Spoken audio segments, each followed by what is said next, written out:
Carly Lloyd, who's a female soccer player, kicks 55-yard field goal. Field goal.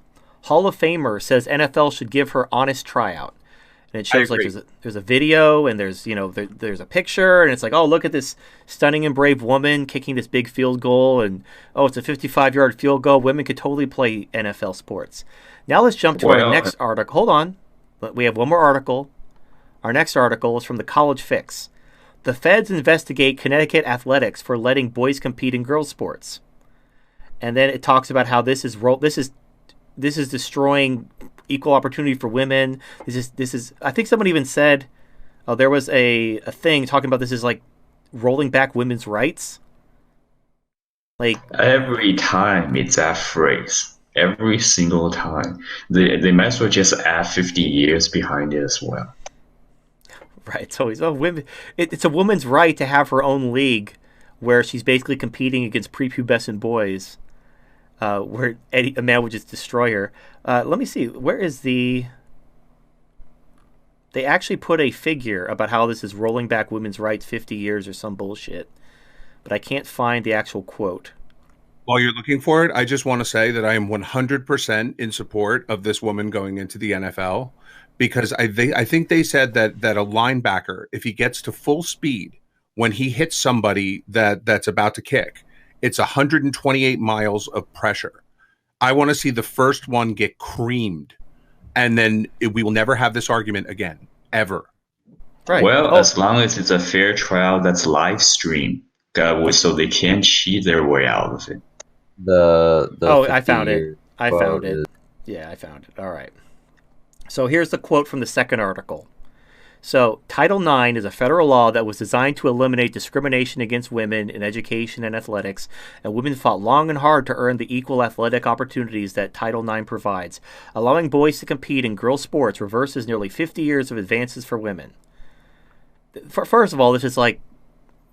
First of all, again, discrimination against women. Are you talking about not making the team because you suck? That's how I read this story. Because if allowing boys to compete, or brave trans women to compete against women, reverses advances for women, and you're citing discrimination, you're basically saying if we had one sports league and everyone could compete for it, the team would inevitably be made exclusively of men and trans women. And that's discrimination. But it's not discrimination. I mean, it is discrimination, really, because what is discrimination? It is choosing the better of two options. Like, I'm a discriminating shopper. So discrimination is the essence of rational thought. You have two options. You can allow the men who are bigger, stronger, faster, and have better endurance to be on the sports team, or you can have the weak, skinny people who can't even beat 15-year-old boys. You will obviously discriminate against the people who suck for the people who are good, and the people who suck all happen to have the same genitalia. So yes, but it's discrimination against women because women are terrible. In fact, there was an article that I cut for Time talking about how there's an all-female Olympics going on in Europe, and no one's buying tickets for it. That's why nobody buys tickets for the Special Olympics. It's the same thing. It's the same thing. The only people who go to the Special Olympics are people who are volunteering or the parents. No one watches the Special Olympics. Now you could do I have ideas. You basically you put in booby traps on the field at the Special Olympics. Have I don't know, just not dangerous traps, but have balloons pop.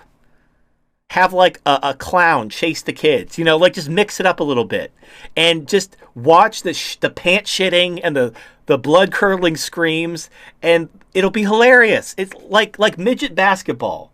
Have you watched midget basketball? You don't know that. You don't know that. If you haven't seen midget basketball, it is fun for the whole family. Now, sure, you are making fun of these people for their disability, but it's funny. It's hilarious. What is comedy? It's just pain plus time. Number one, they wouldn't have the show if it wasn't intended for people to laugh at. Number two, this is where you need the Jew to take your plan to the next level. Because while you're thinking the booby traps thing would be great, we can cap it off with race war. The thing we talked about months ago. And then people will buy tickets. Put the retards in souped up vehicles and have them kill each other? Of different races, yeah. Wow, see? That's some out-of-the-box thinking. I didn't want to kill anyone. I just thought, like when you're having the retard 100-meter dash, have somebody in, like, a Pennywise costume chase the retards. That'll be the opening event. That's like the kind of warm-up. But think about like a 16-year-old Mexican Downey kid, in a sandwich in a taco truck with missiles. But I don't want to kill anyone. This is just good fun. Like, I'm talking about making the game self-sustaining. You want to sell tickets? We gotta laugh. Like, first of all, retard people are hilarious, and the Special Olympics is fucking stupid. You're basically creating a league of people who would never make any team ever to pretend that they're doing something, that they're accomplishing something. It's basically just a big pandering participation trophy. You're putting them in a special league where in fact, I volunteered at the Special Olympics once. Literally everyone gets a medal. They actually break people up into groups of 3.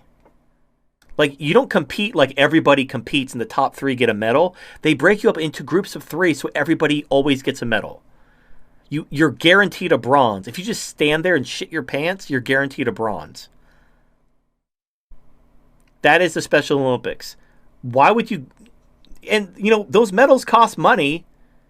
So I'm just saying, look, instead of it just being a charity, let's make some money. Let's bring some people who want to watch. Now, they're going to laugh at them because it's funny. Exactly. If they cannot provide entertainment in extreme athleticism capability, then go for the humor route. Because what the sports where women actually do out-earn men, I'm not just talking about like pole dancing, I'm talking actual sports. There are sports where women out-earn men. Gymnastics, figure skating, mud wrestling, deep throating, like all kinds of things women can do better than men. Well, there's probably a gay guy that can deep throat like a champ. I should take that back. But you know what? I know you're not like a huge sports fan, but for Carly Lloyd, this woman who they're saying should get the tryout, all I have to say is Joe Theismann. He wasn't even a kicker. He was a quarterback. So the amount of time that Lawrence Taylor had to get up to speed was much less. He hit Joe Theismann so hard, he snapped the bones in his legs beneath his knees to the point where one poked out of his skin. Oh, yeah. So, welcome to the NFL, bitch. This woman would be destroyed. Like, the second... Because they don't just let you kick a field goal and everyone just, rolls out the red carpet. They're trying to tackle you. And these men are mountains of... Like, you throw in the padding and everything they're wearing. We're talking hundreds of pounds. They're basically a truck. And you are a tiny woman who probably is, not even 200 pounds. Well, I guarantee she's not 200 pounds. You are going to get... The first time you're tackled, you're going to be disabled for life. And she knows this. She's not going to actually be on an NFL team. She just wants to try out. And here's what's going to happen. She'll try out. Everyone will clap. There'll be a fucking Lifetime original movie about it. And she won't play a single game. Because if the day she steps on the field, she's going to become disabled. Because a giant person is going to snap their fucking back like Bane. She'll be Rudy. Remember that movie Rudy, where the kid got to play one down in the game, so that they could say, "Oh, he played." Yeah, yeah. But then you know what? You say what you want about Rudy, but if it wasn't for Rudy, Frodo never would have been able to get the ring into Mount Doom. That's probably very true. So God bless you, Rudy. You saved Middle-earth. Yeah, I know what you guys are thinking. You're tired of those liberal SJW douchebags at YouTube always trying to censor people. Fuck them. Look at what they did to Monkey. Fucking assholes. So subscribe to me and all your other favorite MGTOW content creators on BitChute. They're over there right now waiting on you. What the hell are you waiting on? Oh, you don't want to leave YouTube because it's so convenient. Man, fuck YouTube. Help me say fuck YouTube. Well, you don't want to miss out on all your makeup tutorials? Stop being a pansy. Go get over there on BitChute now and subscribe.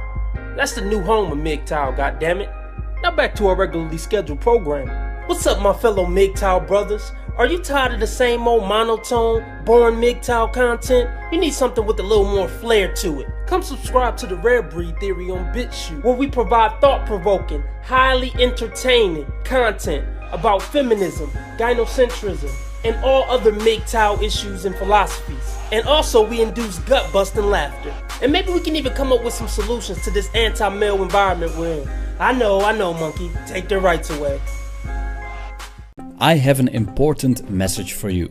For the guys who dream about early retirement and packing their bags for a one-way trip to Asia and say bye-bye to #MeToo, feminism, entitled Women Riding the Cock Carousel, author and MGTOW Luca Venditti has written a book about how to achieve early financial independence and leave the West. He managed to retire on $200K in Asia and is happy to share how he did it. His book will cover in detail the high-yield deposit accounts available and how to capitalize on them for a guaranteed monthly passive income that grows with inflation, an extremely detailed budget breakdown, and much more. The book is called MGTOW's Guide to Retiring on $200K in Southeast Asia. And you can purchase it on MGTOWbooks.com and use the promo code DFM for an extra 10% off. Now in 4 formats: PDF, Mobi for Kindle, EPUB, and text-to-speech MP3. War never changes. In the current year, women have declared war on men. Men are not only guilty until proven innocent, but they are not even allowed to prove their innocence. In response to this warfare waged by women, known as feminism, men have sought refuge with waifus, artificial women able to satisfy a man's need for love and sex. Retailers like the Dollhouse began to spread, bringing waifus to men everywhere, freeing them from the enslavement of feminism. Get your waifu today from thedollhouse.com or dc.dollhouse.com if you're in the United States, before they're banned by feminism so they can control men once more. Go to thedollhouse.com and dcdollhouse.com to find your waifu today, before it's too late. 13 Rules to Not Be a Fucking Cuck is my latest book, and my greatest book. My previous works have been mostly comedy, satire, parody. This is a book I didn't just do for the lulz and because it was funny, but actually because I think it will make a difference and will help people. We live in a world with a lot of different competing ideologies, individuals, organizations, everything you can think of, trying to subvert your life for its purpose. Everybody has a plan for your life and they don't care what yours is. But if you don't stand up for your life, about what you want to do with your life, somebody else is going to make that decision for you. So don't be a cuck. Check out 13 Rules to Not Be a Fucking Cuck on Amazon and Amazon Kindle. Links in the description.